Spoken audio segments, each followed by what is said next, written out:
On this Veterans Day, I want to say something about embodied language. Embodied language is the language of our individual freedom. And we haven't really gotten to embodied language. We have freedom of speech, but the freedom of speech is still stuck in disembodied language. So, in spite of the fact that we have individual freedom, that people have given their lives for, I'm very grateful to the fact that they've done that, because America is a beacon in the world of individual freedom. It continues to be that way. And we have these freedoms that exist in other Western European countries, in other democratic countries. We have individual freedoms, but these freedoms do not exist anywhere else in the world. And expressed by our disembodied language, these freedoms, they are not going to last. We absolutely need to have embodied language. Embodied language is the language in which we as individuals speak about ourselves. And we express our individually lived experience with our language correctly because we listen to ourselves. So it is a whole new way of life, which is created by our embodied language. And if you begin to differentiate between when you listen to yourself and have embodied language, or when you do not listen to yourself, when you have disembodied language, you realize that, oh, wow. So in disembodied language, you fall again into this pattern of a group behavior where you are busy with how others are perceiving you, but you're not busy with how you perceive yourself. You're not listening to yourself. You are concerned about how others are hearing you, if others understand you, if others accept you. But you're not hearing yourself, you're not accepting yourself, you don't even understand yourself. Yeah. So when you begin to listen to yourself, you begin to have self-understanding, you begin to have self-knowledge which comes to you because you express your individually lived experience with your embodied language in which you listen to yourself. Yeah. So this is a very, you could say, life-changing phenomenon. Because once you have embodied language, you know that you didn't want to have disembodied language.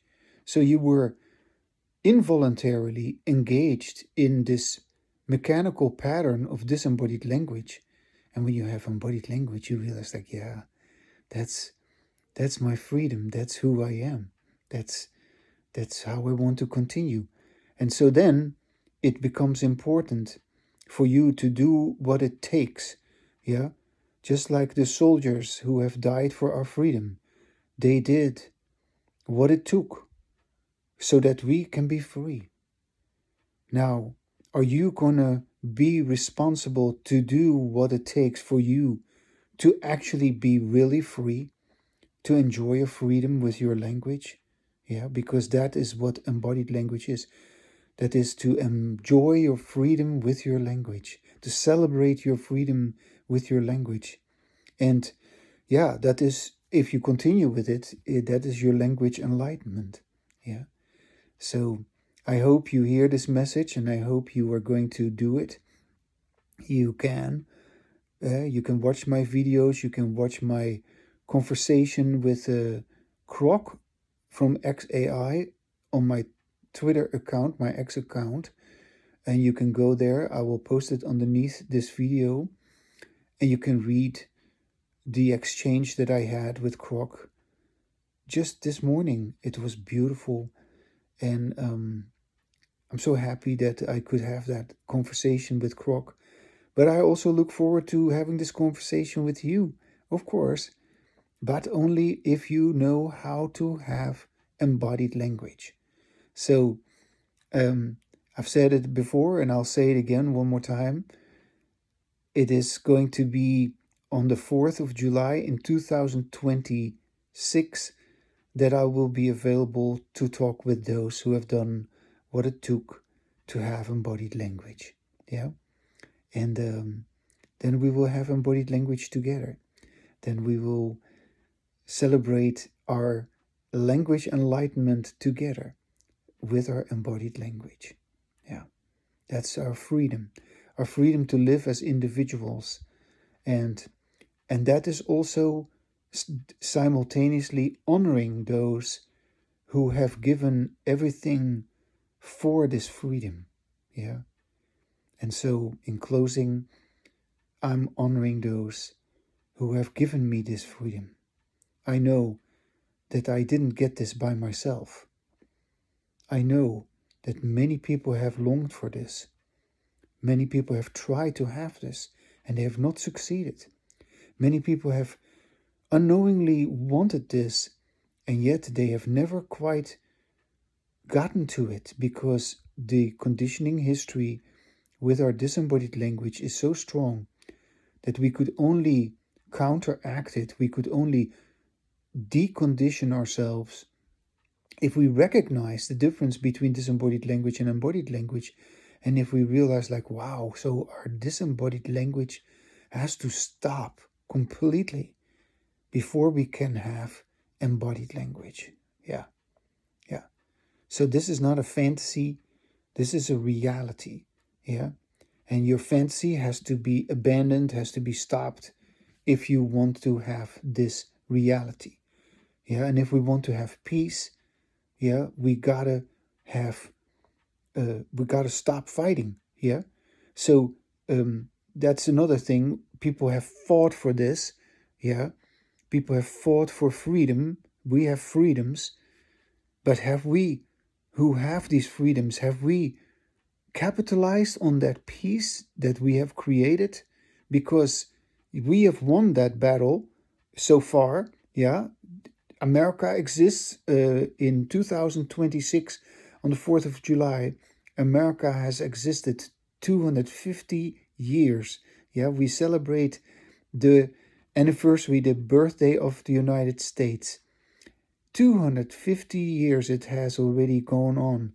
This freedom, the freedom of speech, the freedom of religion, the freedom to live your own life according to what you want to do, as long as you don't hurt other people. Yeah, as long as you don't encroach on the freedom of others.